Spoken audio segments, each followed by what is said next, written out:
वास्तविक आपका कर्तव्य कौन सा है, कौन से कर्म पाप दायक हैं, कौन से पुण्यदायक हैं, उन सभी का ज्ञान सत्संग से होता है प्राणी को।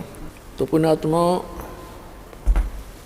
परमेश्वर पूर्ण ब्रह्म सत्य पुरुष, परम अक्षर पुरुष, परम अक्षर ब्रह्म कहो, अल्लाहु अकबर कहो, ग्रेट गॉड कहो, इसे कंप्लीट गॉड कहो, ये पूरे ब्रह्मांडों का, संपूर्ण जगत का, सभी आत्माओं का ये जनक है, सबका क्रिएटर है। वो कैसा है, कहाँ है, किसने देखा है और परमात्मा की आवश्यकता क्यों है, परमात्मा की आवश्यकता क्यों पड़ी हमें, हम किस लिए परमात्मा की साधना करते हैं, क्या उद्देश्य लेकर करते हैं और क्या उद्देश्य लेकर भगवान की भक्ति करनी चाहिए और क्या उद्देश्य लेकर नहीं करनी चाहिए। ये सर्व जानकारी सत्संग से होती है। पुण्यात्माओं, सर्वप्रथम तो आपको ये ज्ञान होना चाहिए कि आप जी एक बहुत भयंकर लोक में रह रहे हैं, बहुत ही भयंकर लोक है ये। और इस लोक का जो राजा है, यहाँ का जो स्वामी है, मालिक है 21 ब्रह्मांड का, उसको सरपुरुष कहा है। श्रीमद् भगवत गीता अध्याय नंबर 15 के श्लोक नंबर 1 से 4 और 16-17 में प्रभु की परिभाषा वर्णित है सांकेतिक कोड वर्ड्स में। उसमें लिखा है कि संसार में 2 पुरुष हैं, 16वें श्लोक में 15वें अध्याय के। एक सरपुरुष है, एक अक्षर पुरुष है। सरपुरुष ये ब्रह्म है जिसके लोक में आप और हम निवास कर रहे हैं। इसको संतों ने, परमेश्वर ने, कबीर देव ने इसको काल कहा है और यही गीता का ज्ञान दाता है। और इसने श्रीमद् भगवत गीता अध्याय नंबर 11 के श्लोक नंबर 32 में स्वयं ही स्वीकारा है कि मैं काल हूँ अर्जुन, और सर्व लोकों का नाश करने के लिए अब प्रवृत्त हुआ हूँ, अभी प्रकट हुआ हूँ। श्री कृष्ण जी काल नहीं थे, इन्होंने पहले कभी अपने आप को काल नहीं कहा और गीता ज्ञान देने के उपरांत उन्होंने कभी अपने आप को काल नहीं कहा। ये सरपुरुष, ये काल भगवान, जिसे सनातन धर्म के ऋषि जिसको ब्रह्म कहते हैं, ये सरपुरुष है। इसको काल भी कहते हैं, ये स्वयं भी काल कहता है अपने आप को, मैं काल हूँ और सबका नाश करने के लिए प्रवृत्त हुआ हूँ। श्री कृष्ण जी में प्रवेश करके ये श्रीमद् भगवत गीता का ज्ञान इसने बोला, जिसमें अधिकतर ज्ञान वेदों वाला ही है। हम सरपुरुष के लोक में रह रहे हैं। तो श्रीमद् भगवत गीता अध्याय नंबर 15 के श्लोक 16 और 17 में 3 पुरुष बताए हैं। एक सरपुरुष है जो 21 ब्रह्मांड का मालिक है, स्वामी है, प्रभु है, राम है, गॉड है, अल्लाह है। और दूसरा अक्षर पुरुष है जिसके 7 शंख ब्रह्मांड हैं, नील, पद्म, शंख, 7 शंख, 7 शंख ब्रह्मांड का वो स्वामी है। उसको अक्षर पुरुष कहा है श्रीमद् भगवत गीता अध्याय नंबर 15 के श्लोक नंबर 16 में। 16 में सरपुरुष और अक्षर पुरुष ये 2 पुरुष बताए और दोनों ही नाशवान, और इनके अंतर्गत जितने प्राणी हैं उनका भी शरीर नाशवान है। जीवात्मा किसी की नहीं मरती, वो तो गद्दे की भी नहीं मरती, कुत्ते की भी नहीं मरती। फिर श्रीमद् भगवत गीता अध्याय नंबर 16 के श्लोक नंबर 17 में तुरंत कहा है कि उत्तम पुरुष है तू अन्य परमात्मा इति उदाहरते। यह लोग तरम आविश्य विभर्ति अव्यय ईश्वर है। उत्तम पुरुष यानी पुरुषोत्तम श्रेष्ठ परमात्मा तो कोई और है इन दोनों से, सरपुरुष और अक्षर पुरुष से। वही तीनों लोकों में प्रवेश करके सबका धारण पोषण करता है, और वो वास्तव में अविनाशी परमात्मा है।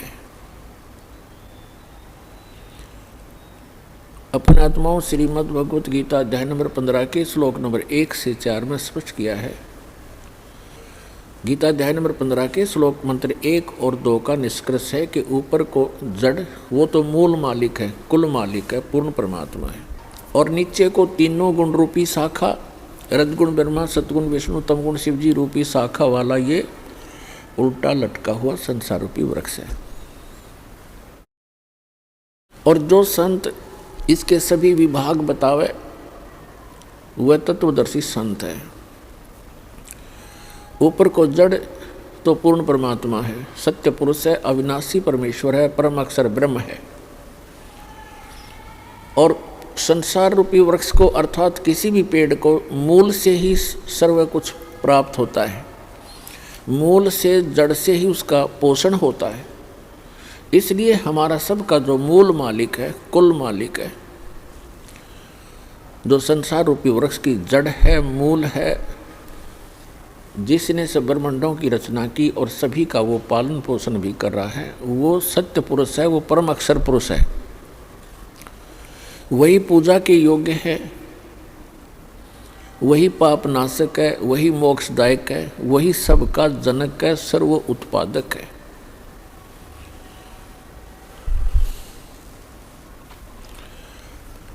तो श्रीमद् भगवत गीता अध्याय नंबर 15 के श्लोक नंबर 1 में कहा है कि जो इसके विभाग बता देगा, भिन्न भिन्न इन भगवानों की सतिथि बता देगा, वो तत्वदर्शी संत है। तो परमेश्वर स्वयं आते हैं वो तत्व ज्ञान बताने के लिए। अब वो परमेश्वर 600 वर्ष पहले आए थे बनारस के अंदर, भारतवर्ष की काशी नगर में, और वहाँ पर 120 वर्ष रहे थे, सहशरीर आए थे, सहशरीर वो चले गए थे। 120 वर्ष एक जनसाधारण की लीला की उन्होंने, हमारे लिए एक निर्देश दिया, एक एग्जाम्पल कोड किया, उदाहरण पेश करके चले गए कि यदि आप जी ने मोक्ष प्राप्ति करनी है तो इस घटिया लोक की किसी अधिक वस्तु की इच्छा मत करना, ये आपके गले की झाड़ बन जाएगी। घनी संपत्ति और ज़्यादाकार कोठी ये आपको यही घसीटे रखेगी, सतलोक जाने नहीं देंगे। फिर भी परमात्मा ने कहा है कि जैसे आपकी किस्मत भाग्य में परमात्मा ने दिया है उसमें संतोष करना, चाहे वो कितना ही है, उसको अपना ना मानना, ये आपका नहीं है, ये भूल मत करना। परमेश्वर ने बताया है कि काया तेरी है नहीं, ये माया कहाँ से हो, शरण कमल में ध्यान रखो, इन दोनों को खो। ना तो ये संपत्ति तेरी है, ना ये काया तेरी है। जब काया ही नहीं तेरी तो संपत्ति को कैसे तू अपनी मान बैठा। बोली आत्मा, ये कोई नशा है तेरे अज्ञानता का। अब ये अज्ञानता का नशा हटाने के लिए एंटीबायोटिक ये औषधि सत्संग रूपी तत्व ज्ञान आपको डोज पर डोज दी जा रही है। एक दिन आपकी ऐसी भूल मिटेगी, आप बहुत ज़्यादा आश्चर्य मनाओगे इस बात का कि देख कितने मूर्ख बनकर हम एक रोटी के लिए और नकली लोक लाज को मेंटेन करने के लिए हम कैसे मूर्ख बनकर भगवान से दूर बने हुए थे। परमात्मा का वो ज्ञान आपका आधार बनेगा। तो इस लोक में वो परमात्मा आते हैं, तत्व ज्ञान प्रचार करते हैं। और उन्होंने बताया है कि अक्षर पुरुष एक पेड़ है, निरंजन वा की डार, सरपुरुष वा की डार, और तीनों देवा शाखा हैं ये पात रूप संसार। एक ही सेंटेंस में परमात्मा ने, एक अमृतवाणी में, एक वाक्य में, एक दोहे में श्रीमद् भगवत गीता अध्याय नंबर 15 का पूरा सरलास कर दिया, पूरा उसमें कंसंट्रेट करके भर दिया। इन्हों सोच लो, बुद्धिमान व्यक्ति को संकेत होते हैं जैसे रावण मांगन गया चून, अर्थात लंक वही बिरून। इस एक चौपाई में सूक्ष्म वेद में परमात्मा ने पूरी रामायण भर रखी है। रावण मांगन गया चून और ताते लंक वही बिरून, बिरून माने नाश हुआ। रावण आटा मांगने गया, जिस कारण से उसकी लंका का सर्वनाश हुआ। अब जिसने वो कथा कहानी सुन रखी है, राम कहानी, अब उसका माइंड एक सेकंड में पूरी स्टोरी में घूम गया। रावण ने कहाँ से आटा मांगा, किस पे मांगने गया, कौन थी वो सीता, श्री रामचंद्र की धर्मपत्नी। रामचंद्र कौन था, राजा दशरथ का पुत्र। रावण ने छल करके सीता उठाई थी और रावण के कुल का नाश हो गया था। वह रामायण का पूरा जो रामायण की कथा चित्रार्थ होगी हमारे दिमाग में। इसी प्रकार श्रीमद् भगवत गीता अध्याय नंबर 15 का श्लोक नंबर 1 में स्पष्ट है, 1 और 2 में, कि उल्टा लटका हुआ संसार रूपी वृक्ष है। इसमें परमात्मा ने अपने सिंपल लैंग्वेज में बताया है, उस सूक्ष्म वेद में बताया है। एक ही सेंटेंस में पूरी सृष्टि रचना भर दी, पूरा डेफिनेशन ऑफ गॉड बता दी। अक्षर पुरुष एक पेड़ है, ट्री एक ट्री है, और सरपुरुष वह की डार, तीनों देवा, रजगुण ब्रह्मा, सतगुण विष्णु, तमगुण शिव जी, ये तीनों देवा शाखा हैं और पात रूप संसार। वो परम अक्षर पुरुष कौन है, वो ये दास बताने के लिए भेजा है।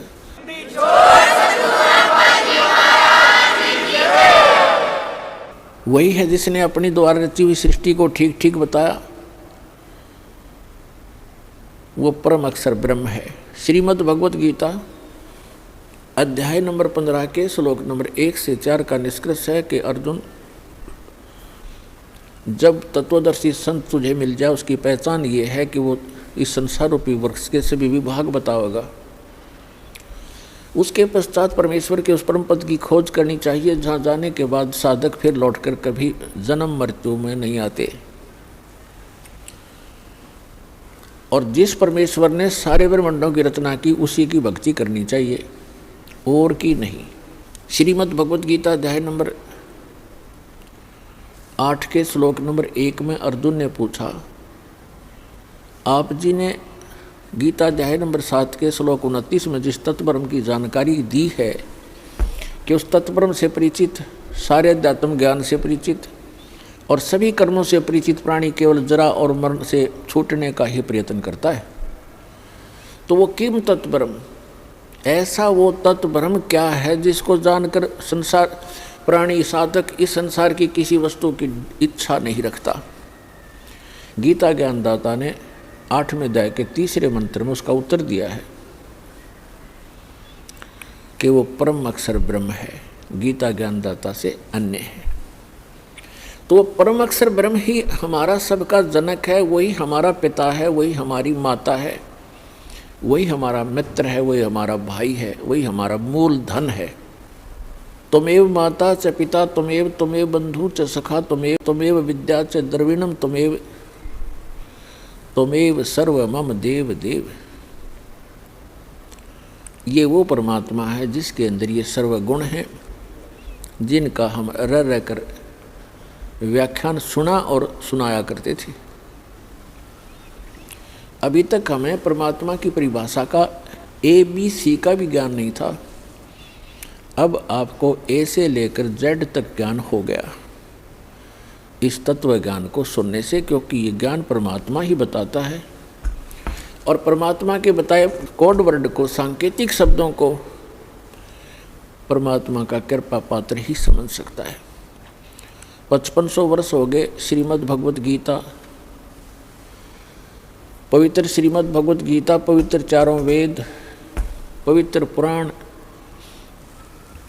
आदि सदग्रंथों को रचे हुए श्री वेद व्यास जी द्वारा रचे गए थे। आज तक ना तो Ved Vyas writer of the सदग्रंथ वो समझ सका, और ना ही आज तक के विश्व का कोई धर्मगुरु इन पवित्र सदग्रंथों के कोड सांकेतिक शब्दों को ना समझ सका।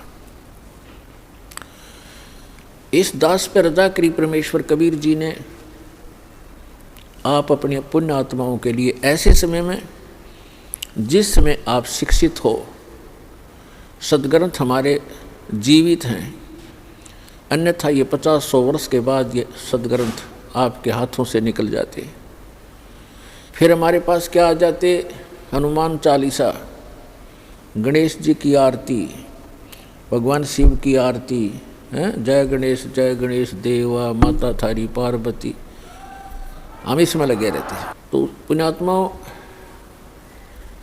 आज का जो सत्संग है, जो समागम है, वैसे तो सत्संग कोई भी किसी दिन का भी हो अमृत होता है, आत्मा के लिए एक विशेष आहार होता है, और असंख्य जन्मों के पुण्यकर्मी प्राणी हो आप, जो आप जी को ऐसे समय में मानव शरीर प्राप्त है, स्त्री या पुरुष का,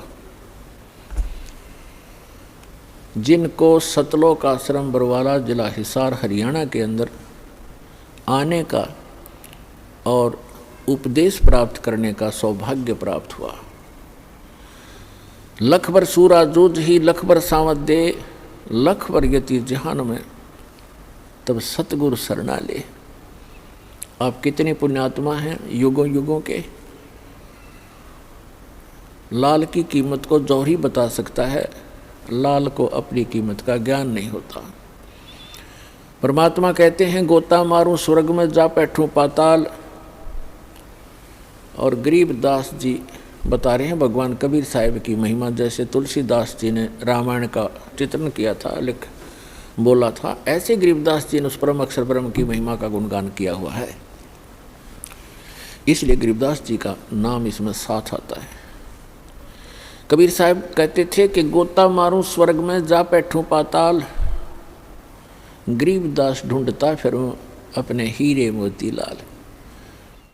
परमात्मा कहते हैं कि मैं अपने हीरे मोती लाल इन पुण्यात्माओं को, जो पिछले जन्म के संस्कारी हैं, वो कहीं भी जन्मे हैं, कोई भी कारण बनाऊं, उनको मैं खोजता फिर रहा हूँ, ढूंढता फिर रहा हूँ। तो आप उन हीरे मोती लालों में से हो जिनको परमात्मा युगों से खोज रहा है, अब जाकर फंसे हो तुम परमात्मा के।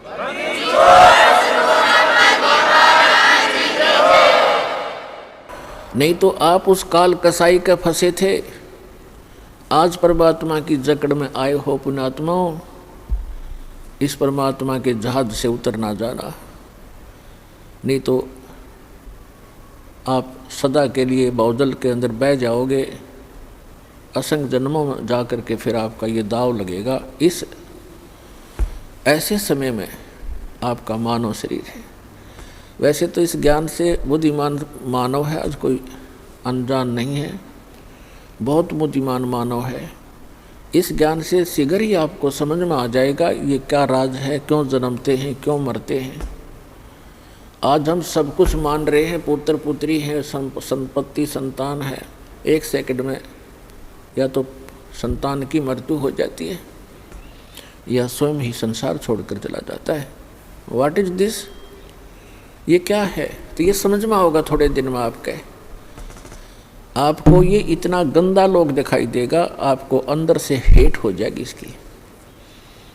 जब तक यहाँ के अंदर से हेट नहीं होगी, अंदर से हेट का मतलब ये नहीं कि किसी से नफरत बनेगी, लेकिन इस जन्म मरण के जो कोल्लू में आप पड़े हुए हो, गिरे हुए हो रहट के अंदर, इससे नफरत हो जाएगी। ये क्या जीवन है?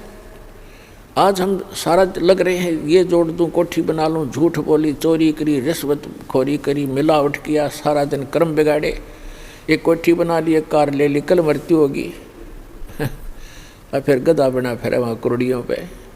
क्या है ये? परमात्मा कहते हैं कोट जन्म तन भरमत हो गए, कुछ नहीं हाथ लगा रे, और कुकर सुकर खरबा बोरे, कौवा हंस बुगारे। कोटि जन्म तू राजा की, न मिटी न मन की आशा, और भिक्षुकों का दर दर घूमिया, मिला ना निर्गुण रासा। तो कहने का भाव ये है कि आप जी को इस लोक का पता लग जाएगा कुछ दिनों में।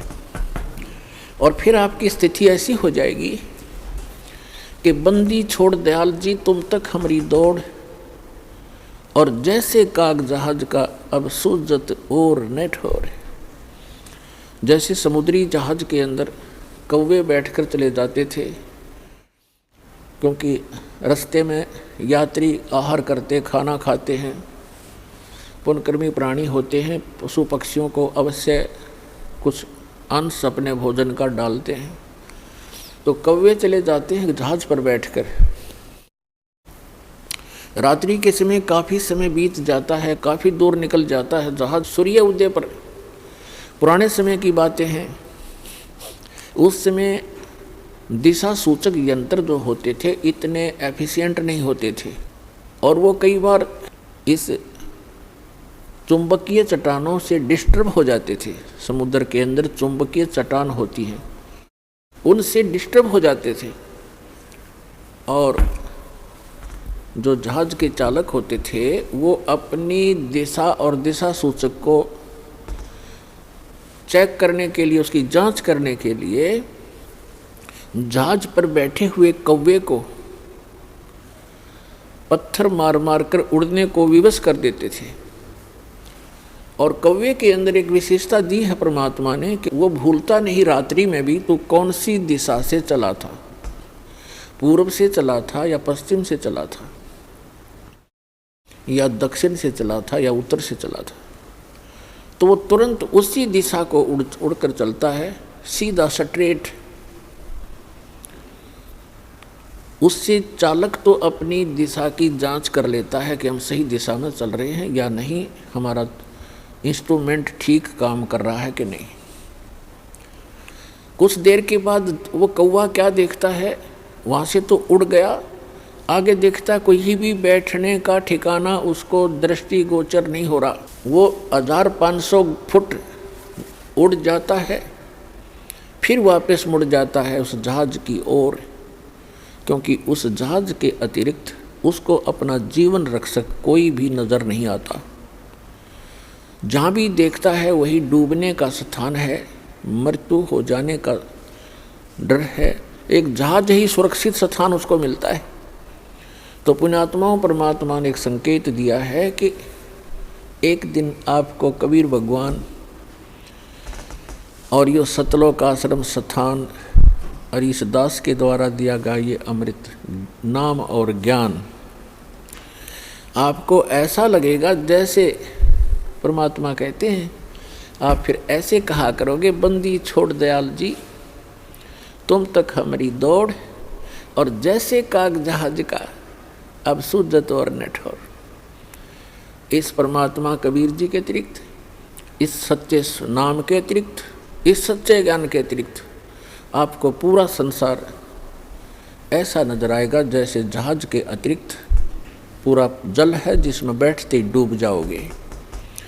भावार्थ ये है परमात्मा का, यदि आप कबीर भगवान को और सतनाम को छोड़कर यदि आप अन्य संत की शरण में जाओगे तो डूब गए। भगवान की भक्ति छोड़कर संसारिक इस काम में लग गए तो डूब गए। तो इससे पार होने के लिए ये राम नाम का जहाज आपने छोड़ना नहीं पड़े, छोड़ना नहीं है। इसके अतिरिक्त आपको जहाँ भी कोई भी क्रिया है संसार के, वो आपको डबोण की है, तारण की नहीं है। इतनी सी बात आपको कुछ दिनों में हृदय में दस जाएगी और तभी आप भक्त बनोगे। तो परमात्मा ने आके बताया है कि मानुष जन्म पाके जय नहीं रटे हरिनाम, जैसे कुआ जल बिना फिर बनवाया क्या काम। परमात्मा ने आकर ज्ञान दिया है कि मनुष्य जीवन प्राप्त करके जो प्राणी परमात्मा की साधना भक्ति नहीं करता उसका मानव शरीर ऐसा है जैसे वेल विदाउट वाटर, यानी कूप जल रहित। कितना सुंदर कुआं हो, कूप हो और कितनी उसके ऊपर चित्रकारी कर रखी हो, उसमें जल नहीं है तो वो नाम भले कुआं है पर गुण कुएं के नहीं है। ठीक इसी प्रकार जो साधना भक्ति नहीं करते प्राणी मनुष्य जीवन पा करके, उनका नाम मनुष्य अवश्य है पर गुण मनुष्य के नहीं हो सकते।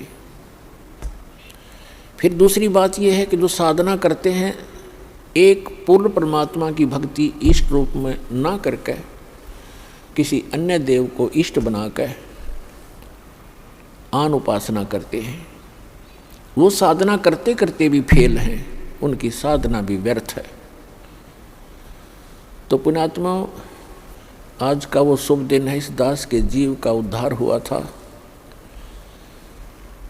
और इस दास को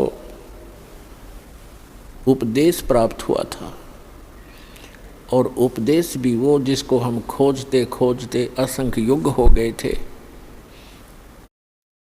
वो उपदेश सहज में प्राप्त हुआ था।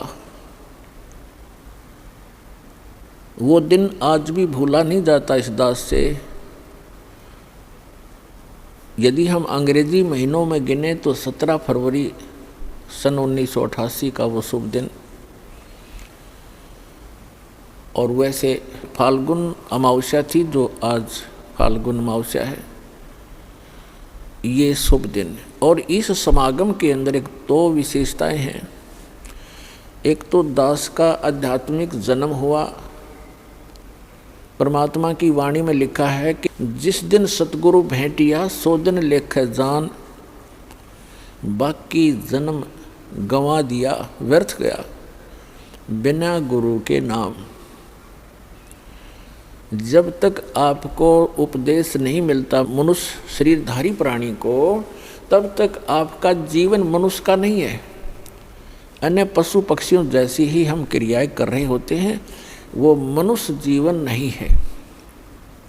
जिस दिन से आपको गुरु प्राप्त होता है, सच्चा गुरु, सतगुरु और सत साधना, उस दिन आपकी आत्मा का जन्म समझ लो पुनर्जन्म, आपका मानव का जन्म स्टार्ट होता है। जिस दिन सतगुरु भेंटिया सो दिन लेखे जान, और बाकी समय व्यर्थ गया गंवा दिया बिना गुरु के ज्ञान। तो दास को ये उपदेश प्राप्त हुआ, ये वो शुभ दिन है। और दूसरा इस समागम का महत्व है कि अमावस्या के तुरंत बाद जो एकम आती है, प्रथमा, उस दिन सन 1997 में इस दास को परम अक्षर ब्रह्म पूर्ण परमात्मा सत्य पुरुष कबीर देव जी ने दर्शन दिए और इस समय को जो कि उन्होंने निर्धारित किया हुआ था, उसको बताया कि सार्थक समय है, अब इस सार नाम का दान करना प्रारंभ कर दे। तो पुण्यात्माओं, इस समागम के अंदर ये दो महत्वपूर्ण घटनाएं दास के जीवन में घटी हैं। अमावस्या को तो नामदान हुआ दास को, और 1997 की प्रथमा को परमात्मा के दर्शन हुए।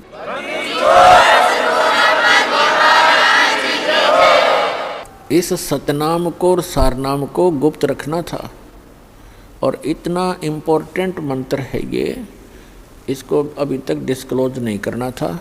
दास का भी दिल धड़क रहा था कि कहीं मैं गलत समय पर इसको सार्वजनिक ना कर दूं।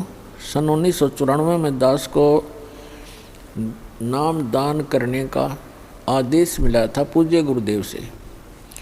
तो 1997 तक दास ने कुछ एक को ये सार नाम दिया था, नहीं तो नहीं दिया था।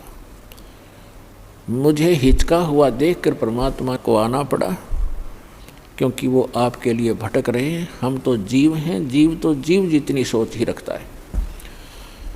तो पुण्यात्माओं, आज तक परमात्मा ने सतनाम और सारनाम की कितने छींट भी नहीं लगने दी किसी व्यक्ति को, इसकी भाप भी नहीं आने दी किसी तक।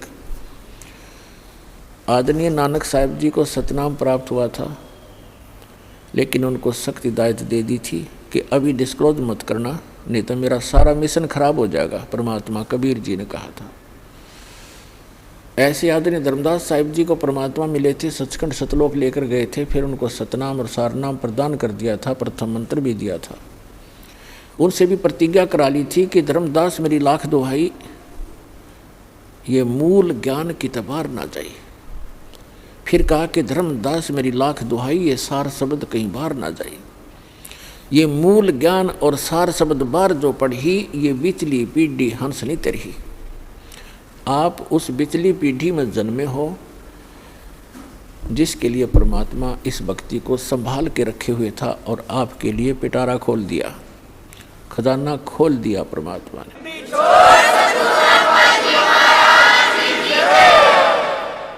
आदरणीय गरीबदास साहिब जी को परमात्मा मिले, उनको कंप्लीट स्पिरिचुअल नॉलेज उनके अंतःकरण में फीड कर दिया, उन्होंने फिर वो लिखवा दिया।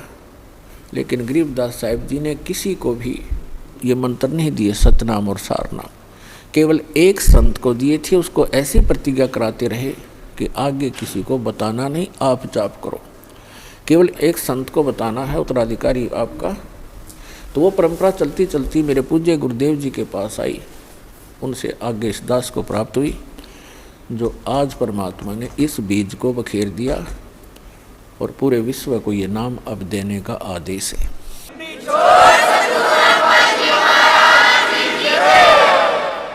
तो पुण्यात्मा, भक्ति करने के लिए, परमात्मा पाने के लिए, आत्म कल्याण कराने के लिए सबसे प्रथम हमारा गुरु होना चाहिए।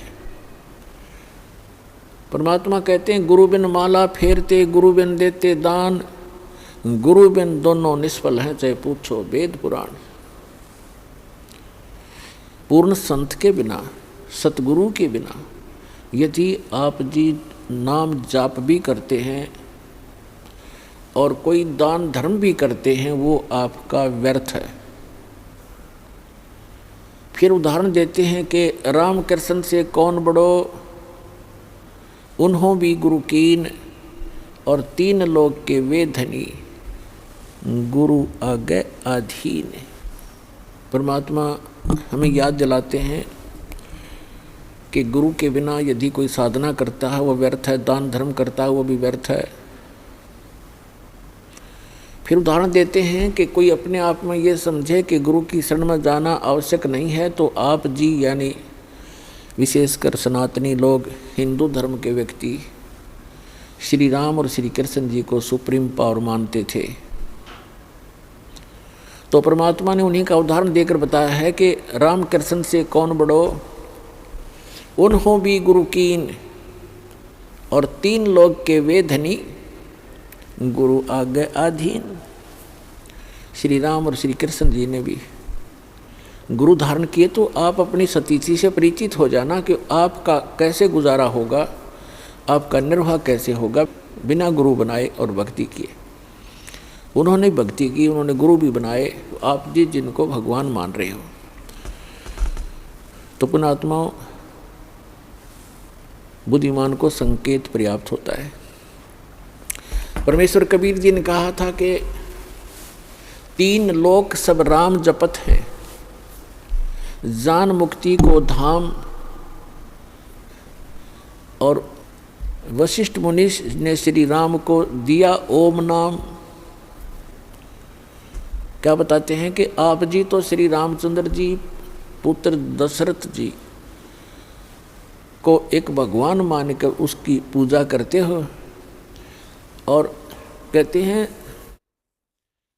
तीन लोक सब राम जपत हैं, रामचंद्र श्री राम सीताराम, और जान मुक्ति को धाम। श्री राम वशिष्ठ गुरु कियो, और उनको भी दीनो ओम नाम। रामचंद्र जी तो ओम नाम जप पर, तुम राम राम जपो, देख दो अगली बात तुम्हारी। कबीर साहब कहते हैं देखो भाई अकल का टोटा, ये अकल का टोटा न्यों बताया, बगैर ज्ञान के इंसान ऐसे भ्रमित है। फिर बताते हैं अपनी महिमा आप ही सुनाते हैं, दूसरा कोई है नहीं जिसके ऊपर परमात्मा उस एग्जाम्पल कोड करें। आप आरती आप साजे, आप किंगर आप बाजे, आप ताल झां जनकारा, आप नचे आप देखन हारा। कहे कबीर ऐसी आरती गाऊं, आप मध्य आप सुनाऊं। तो क्या बताते हैं कबीर साहब, कहते हैं कि सदगुरु के उपदेश का लाया एक विचार, जय सतगुरु मिलते नहीं तो जाते नरक द्वार। नरक द्वार में दूत सब करते खेचातान, उनसे कभू न छूटता फिर फिरता चारों खान। चार खानी में भरमता कभू न लगता पार, सो फेरा सब मिट गया मेरे सतगुरु के उपकार। सात समुद्र की मसी करूं लेखनी करूं बन राय, धरती का कागज करूं गुरु गुण लिख्यो न जाए। पुण्यात्माओं, आप बालक हो, बच्चे हो, बिल्कुल नादान बालक जो ये भी नहीं जानता कि मैं जिस गड्ढे में गिरने जा रहा हूँ ये मेरी मृत्यु का कारण बन सकता है।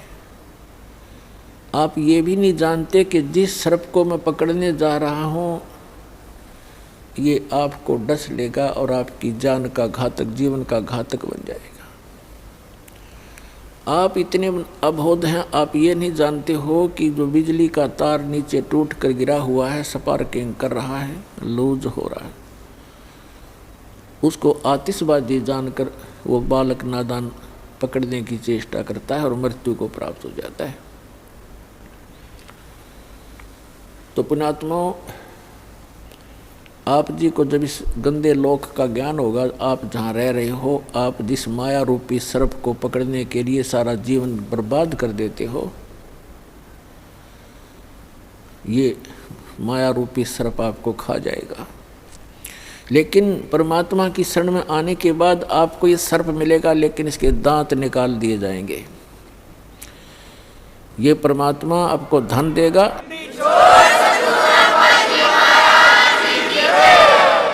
आपको 1 नंबर से धन देगा, क्योंकि फिर ये आपको डसेगा नहीं। 2 नंबर से कमाया हुआ धन आपके लिए सर्प बन जाता है, और 1 नंबर से कमाया हुआ और दान धर्म के द्वारा प्रतिफल से प्राप्त किया हुआ धन, उस माया के फिर दांत निकाल दिए जाते हैं, वो डसती नहीं। तो आपको ऐसे तरीके से धनी बनाया जाएगा, फिर इस माया से परिचित कराया जाएगा कि सर्व सोने की लंका थी वह रावण से रणधीरम, एक पलक में राज बिराजी दम के पड़े जंजीरम। इस माया ने के चाटांगे जोड़ जोड़ के दर भी दी, यहाँ पर हम चले गए, पाछे बन हमारी सी निकम्मी संतान पैदा हो जा, वो पाप कर्म तो हमारे पल्ले लिखे गए और फूकेंगे वो बाद वाले। बच्चे की किस्मत वो साथ लिखा कर लाता है, उसको उतना ही मिलेगा। यदि इस परमात्मा की शरण में उसको जोड़ दिया तो वो जो उसको आवश्यक होगा वो सारा मिलेगा। हमने इस उद्देश्य से अपने कर्म नहीं बिगाड़ने चाहिए कि अपने बेटियों को धनी बनाऊं, मैं चाहे नरक में जाऊं। इसको कहते हैं आप स्पार्किंग वाले तार को पकड़ने जा रहे होते हो, पकड़ रहे होते हो। अब क्या बताया है कि आप इतने बालक हो, परमात्मा ने इन 3-4 अमृतवाणी में क्या बताया है कि परमात्मा स्वरूप संत, परमात्मा की कृपा पात्र उस सतगुरु से जो उपदेश मिल जाता है, फिर आपको ये बातें याद आवेंगी कि हे परमात्मा, जब कितना कहर हमारे ऊपर टूट पड़ता यदि ये नाम ना मिलता। परमात्मा कहते हैं कि सतगुरु के उपदेश का लाया एक विचार, और जय सतगुरु मिलते नहीं जाते नरक द्वार। ओए होए, पुण्यात्माओं, हमारे को मिसगाइड कर रखा है यहाँ पर। भक्तिहीन तत्व ज्ञानहीन संतों ने, संत के रूप में इन अज्ञानियों ने, कोई तो कहता कहीं स्वर्ग नहीं, कोई नरक नहीं, कोई कहता सतलोक में प्रकाश ही प्रकाश है, प्रकाश ही प्रकाश है, उसमें आत्मा से लीन हो जाती है जैसे बूंद समंदर में। इनको कहते हैं नीम हकीम खतराए जान, little knowledge is the dangerous thing. अब क्या बताया परमात्मा ने कि यहाँ तो बोले गए शब्द हैं, शब्द स्वर्ग भी है, शब्द नरक भी है, शब्द संसारिक दुख सुख अलग हैं। तो ये अज्ञानी लोग कहते हैं कि यही स्वर्ग है, यही नरक है, जो यहाँ दुखी है वो नरक भोग रहा है, सुखी है वो स्वर्ग भोग रहा है। नहीं, ये तो बालकों के मन गढ़ंत चुटकले होते हैं, कहानियाँ होती हैं। सदग्रंथों को आधार मानकर हमने अब पुनः अपना भक्ति मार्ग को सेट करना है, अपने भक्ति साधना को प्रफुल्लित करना है। तो क्या बताते हैं कि सतगुरु के उपदेश का लाया एक विचार, यदि सतगुरु मिलते नहीं जाते नरक द्वार, नरक द्वार में दूत सब करते खेचा ताण, उनसे कबू ना छूटता फिरता चारों खान। जैसे नरक में जब डाला जाता है इन प्राणियों को, उस समय उसके भयंकर दुख को देखकर, उसकी षड्हांत को देखकर वो वापस भागते हैं, क्योंकि लाखों की संख्या में ठोके जाते हैं उसमें, और वो वापस भागते हैं। पीछे यम के दूत बड़े बड़े भाले, छुर्रे, तलवार, मुगदर, ये गदा लिए खड़े होते हैं। जो वापस भागता उसके सिर में मारते हैं। सूक्ष्म शरीर में प्राणी मरता नहीं, पर दर्द दूना होता है। उनको ऐसे ठोका जाता जैसे पशु को फाटक में रोका करते हैं, लठ मार मार के, और फिर उसमें पटक देते हैं। तो वहाँ परमात्मा बताते हैं कि नरक द्वार में दूत सब वहाँ करते खेचा ताण, उनसे कदे नहीं छूटता, और फिर फिरता चारों खान। फिर उससे निकल कर नरक का जो समय भोग कर फिर बाहर आता तो 84 लाख प्रकार के इन प्राणियों के शरीरों में कुत्ते, गधे, सूअर, गंदी नाली के कीड़े, पशु पक्षी, जलचर, ये कष्ट और भोगने पड़ते हैं। और इस परमात्मा के सच्चे नाम से, सतगुरु की शरण में आने से ये सारे दुख बाईपास निकल गया आपके। अब विचार करके देखना पुण्यात्मा, अभी तो आपने पता नहीं इस अध्यात्म ज्ञान का, आपने लोक वेद सुना है, दंत कथाएं सुनी है, फिर मानव शरीर में जिसको जरा सा थोड़ा सा सुख है उसने भगवान की हो सकता ही नहीं। और जब कैर टूट जाते हैं फिर भगवान की खोज शुरू होती है, तो ये नकली संतान की कमी नहीं, इनको ब्रह्मांड करवा देता है ये काल। लुटपेट कर आखिर में ये नास्तिक हो जाते हैं या मृत्यु को प्राप्त हो जाते हैं। दो ही ऑप्शन छोड़ता है ये। अब आपको परमात्मा मिले हैं, आपके अपने पिता मिले हैं। माता पिता कभी अपने बच्चे को दुख नहीं देगा, चाहे आप कितना दुखी हो ले। तो आपको वो परमात्मा अब मिले हैं, वो पिता मिले हैं आपके। आप इसकी मर्यादा में रहना और इस जहाज से उतर मत जाना, फिर आप देखना आपको कैसे सुख देगा। क्या बताते हैं कि मानत नामन मोरा साधो, मानत नामन मोरा रे, बार बार मैं ये समझाऊं जग में जीवन थोड़ा रे। फिर क्या बताते हैं, कहते हैं शरण पड़े को गुरु संभाले, शरण पड़े को गुरु संभाले, जान के बालक भोला रे। कहे कबीर तुम चरण चित राखो, जो सुई में डोरा रे। अब देखो परमात्मा कहते हैं कि आपको भगवान यानी इस दास को तो निमित्त बना रखा है, सारा का सारा कार्य वो कबीर भगवान कर रहे हैं, आपका पिताजी।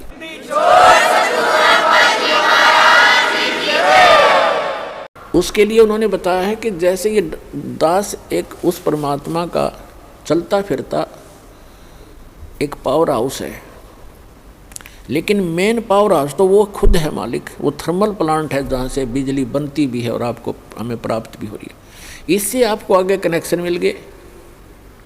जैसे आप कोई मोबाइल कनेक्शन ले लेते हो, कोई तार नहीं, कोई कनेक्शन जोड़ा दिखता नहीं और सारा काम कर रहा है, और जिस दिन आप उसका बिल नहीं भरोगे तो कनेक्शन ऑटोमेटिक वहीं से कट जाएगा, आपको बताने की ज़रूरत नहीं पड़ेगी। तो इस प्रकार ये दास एक चलता फिरता परमात्मा की पावर का एक छोटा वो समझ लो पावर हाउस, और इससे जिसको कनेक्शन मिलेगा उसके घर में वो पावर आएगी, उस परम पिता की थ्री फेस की। और इसकी जो मर्यादा में रहना और इसका टैक्स आप भरते रहना, यानी आपकी मजदूरी करते रहना, दान धर्म करते रहना, या नाम की मजदूरी, राम नाम की कमाई करते रहना, तो आपका कनेक्शन ठीक रहेगा, तो पावर आपके घर पर आपका काम करती रहेगी। और जो पावर से काम होता वो मैनुअली नहीं हो सकता। जैसे पशुओं का चारा काटा करते हाथ से, ऐसे मशीन थी, अब भी है गांव में गरीबों के पास। तो वो हाथ वाला काम तो मैनुअल जितना ही होता है, जब उसमें लगा दी मोटर और पावर का कनेक्शन मिल गया, कट कट कट कट 1 घंटे में ढेर लगा देती है। आटा पीसा करते हाथ से, वो मैनुअल 2 घंटा में जाकर 2 किलो पिसा करता। अरे 2 घंटा में ठोक दे, पीट दे 10 क्विंटल आटे को, और हाथ नहीं लगाना, कोई प्रयत्न नहीं, मेहनत नहीं। तो परमात्मा की पावर से जो आपके संसारी कार्य होंगे ऐसे अनोखे से होंगे। आपको अभी तक पावर का कनेक्शन नहीं मिला था, उन नकली पावर हाउसों से तुम कनेक्शन लिए बैठे थे, जो किकर के लटकर तार बांध रहे थे अपने, और कहे थे पावर हाउस जितने भी ये संत और महंत और ये आचार्य और शंकराचार्य। तो सौभाग्य आपका कि आपको उस पावर का कनेक्शन मिल गया। फिर इस पावर के काम देखियो आप, ठीक है, ये अदृश्य कार्य होते हैं। इस यहाँ की भौतिक पावर का हमने अलग से दिखाई देता, पर ये भी कुछ दिन में आपने न्यारा दिखाई देगा। आप कल्पना भी नहीं कर सकोगे, ऐसे सुख देगा आपको।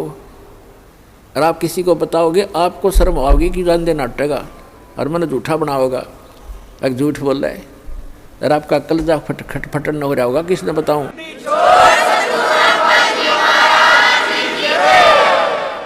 तो प्रसंग चल रहा है कि सतगुरु के उपदेश का लाया एक विचार, जय सतगुरु मिलते नहीं हम जाते नरक द्वार।